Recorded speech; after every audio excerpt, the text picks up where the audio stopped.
Você andou lendo e ouvindo algumas coisas sobre congregar somente ao nome do Senhor, fora de denominações, fora de qualquer sistema humano, sem ser dirigido por homens, por líderes, mas simplesmente pelo Senhor e pelo seu Santo Espírito. E aí você perguntou, se eu não congregar assim, estarei perdido?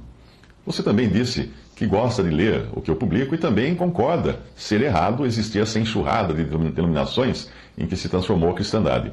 Mas então faz uma afirmação que me deixou estarrecido, que é dizer o seguinte: se você estiver com absoluta razão, e todos os outros milhões de crentes ou cristãos mundo afora, no meio dos quais eu me incluo, estiverem absolutamente enganados em suas convicções ou forma de exercer isso que acham ser o Evangelho, estaremos então todos fadados ao fogo eterno reservado para o diabo e seus anjos? Isso foi o que você escreveu. Nesse momento em que eu escrevo a você, eu devo ter quase 2.000 textos e comentários bíblicos publicados na web, em sites como stories.org.br, respondi.com.br e 3minutos.net.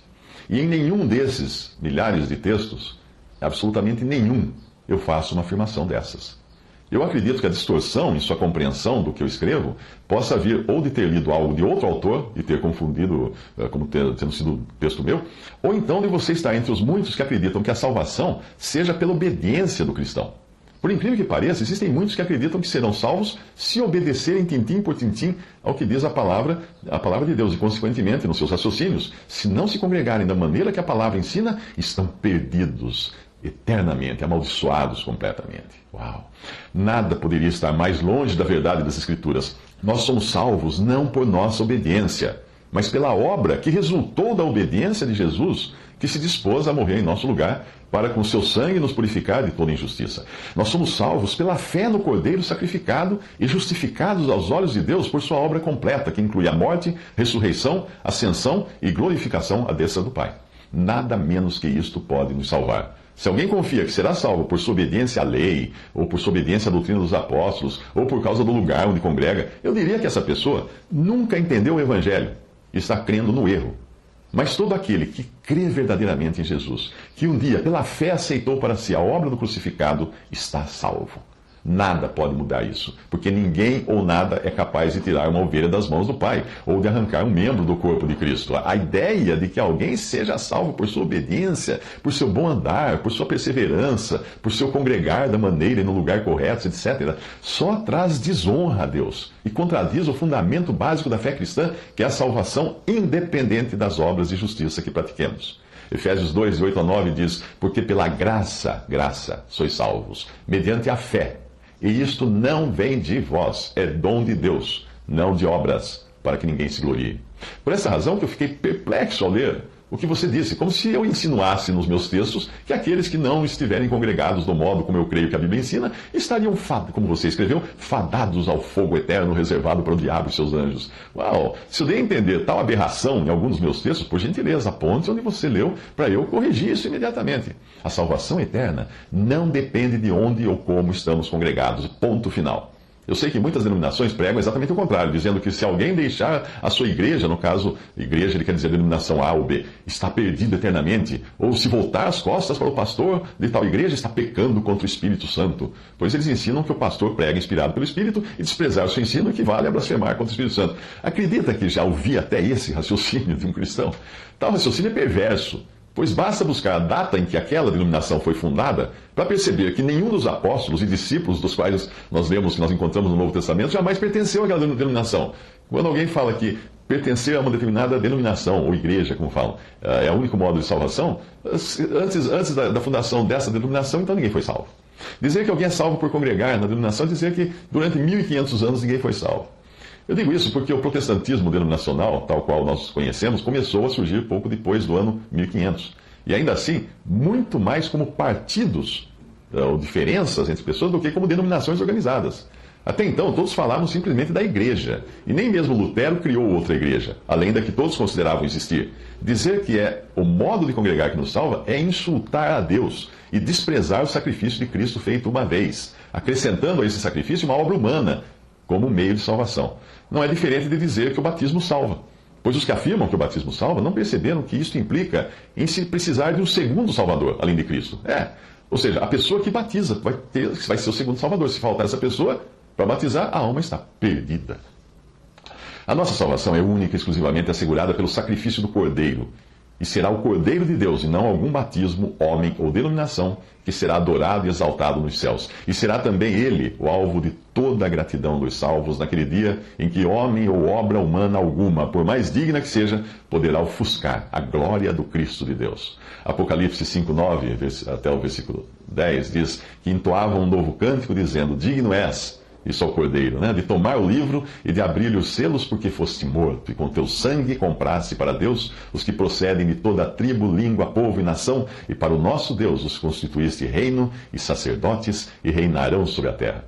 Então quer dizer que alguém que tenha crido em Jesus como Salvador e verdadeiramente lavado pelo sangue de Cristo e encaminhado pelo Espírito Santo ao genuíno arrependimento, pode ser salvo sem congregar em lugar nenhum? Absolutamente sim. E se congregar no lugar errado, mesmo assim será salvo? Não tenho dúvidas quanto a isso, porque a salvação é pela fé. E se era católico e continuar indo à missa, ou se era protestante e continuar indo aos cultos da sua denominação, mesmo assim será salvo? Ele será apenas um dos milhões de salvos genuínos que perdem muitos privilégios por estarem adorando no lugar errado e na maneira errada. Mas eu tenho certeza de que muitos deles são infinitamente mais piedosos do que eu e estão agradando ao Senhor muito mais do que eu em muitos aspectos de suas vidas, vivendo uma vida de piedade e comunhão com o Pai, da qual eu tenho até uma santa inveja de alguns. Portanto, a salvação não depende de onde ou como você congrega, mas unicamente do sacrifício de Cristo. Entendeu? Ou você quer que eu desenhe? Não liga para isso, foi só para descontrair. Um princípio importante que nós aprendemos no Antigo Testamento é que Deus tinha um povo na terra, Israel, e que esse povo foi dividido no episódio envolvendo Jeroboão. Você lê isso em 1 Reis, a partir do capítulo 11, ou também no livro de Crônicas, está a mesma história. A partir daquela divisão, 2 tribos continuaram vivendo e adorando em Jerusalém, que era o centro que Deus havia estabelecido para adorar. E 10 tribos adoravam fora de Jerusalém, ou seja, no lugar errado e da forma totalmente contrária aos mandamentos de Deus. Mesmo assim, Deus continuou considerando o povo todo como Israel. Embora para identificação, no texto das Escrituras, as 10 tribos passaram a ser chamadas de Israel e as 2 que estavam no lugar certo, de Judá. Mas Deus tinha tamanho carinho e cuidado para com essas 10 tribos, fora do lugar certo de adoração, fora do modo correto de adoração, Deus tem tanto cuidado com elas que proveu para elas 2 dos maiores profetas que nós encontramos nas Escrituras, Elias e Eliseu. Eles profetizavam e ministravam no meio das 10 tribos. O ministério desses 2 profetas não era no lugar que Deus havia instituído para ser adorado em Jerusalém, ou em Judá ali, mas fora dele. Porém, obviamente, eles eram profetas de Deus com uma missão e desempenhavam a missão que Deus lhes havia dado de apacentar as ovelhas de Israel, onde quer que elas estivessem. Mas repare que quando Elias constrói um altar, o qual depois Deus aprova, fazendo descer fogo do céu para acender o holocausto, Elias não coloca ali apenas 2 pedras para representar Judá e Benjamim, as 2 tribos que permaneceram no lugar divinamente indicado, e nem 10 pedras para representar as tribos para as quais Elias ministrava. Elias faz um altar de 12 pedras, pois era assim que ele enxergava Israel, e era assim também que Deus via o seu povo, mesmo que dividido. 1 Reis 18, de 30 a 32, diz: Então Elias disse a todo o povo: Chegai-vos a mim. E todo o povo se chegou a ele. Elias restaurou o altar do Senhor, que estava em ruínas, tomou 12 pedras, segundo o número das tribos dos filhos de Jacó, ao qual viera a palavra do Senhor, dizendo: Israel será o teu nome. E com aquelas pedras edificou o altar em nome do Senhor. Portanto, hoje, quando Deus olha para o testemunho cristão no mundo, ele vê um só corpo. E este é o corpo de Cristo, formado por todos os que foram lavados pelo sangue do Cordeiro e irão habitar na glória. Infelizmente, e para a desonra do nome de Jesus, esses membros estão divididos, espalhados por milhares de denominações, mas todas essas organizações, templos, seminários, altares, ou seja lá os nomes que os homens deram a isso, ficarão aqui na terra quando Cristo vier buscar a sua igreja. Porque a sua igreja não é uma organização ou um grupo específico de cristãos. A sua igreja, e glória a Deus por isso, é a sua noiva, aquela que Cristo comprou com o seu sangue derramado na cruz. Se você foi comprado por esse sangue, então você é tão membro do corpo de Cristo quanto eu ou qualquer outro, mesmo que esteja neste mundo, e mesmo que neste mundo nós estejamos divididos por paredes criadas por homens.